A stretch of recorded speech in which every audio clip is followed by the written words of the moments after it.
Димаш встретился с 87-летней мастерицей из Мангистау и получил в подарок шашак, связанный специально для него.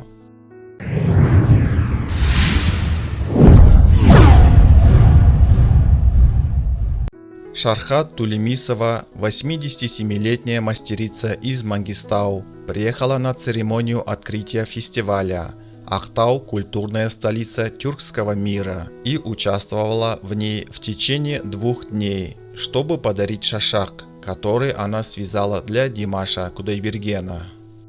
Ранее мы сообщали, что женщина, которой почти 90 лет, сделала его для Димаша и пожелала преподнести его собственноручно. Димаш – сын казахского народа. Услышав, что он приезжает в Актау, я подумала, почему бы не сделать шашак для него. Вот почему я решила встретиться с ним, сказала Шархат апа. Димаш Кудайберген встретился с мастерицей и получил особый подарок, посвященный ему. Я прочитал в социальных сетях, что апа сделала для меня особый подарок.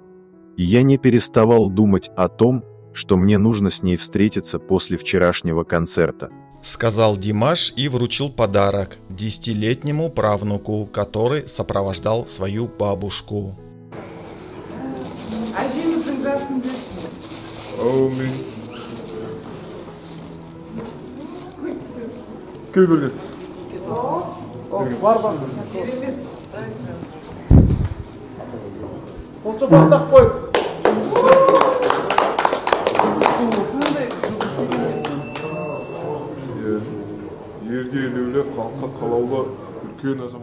Как мать, которая желает благополучия всей стране, я мечтала сделать особый шашак для сына нашей страны, который познакомил весь мир с казахами, и подарить этот подарок ему лично.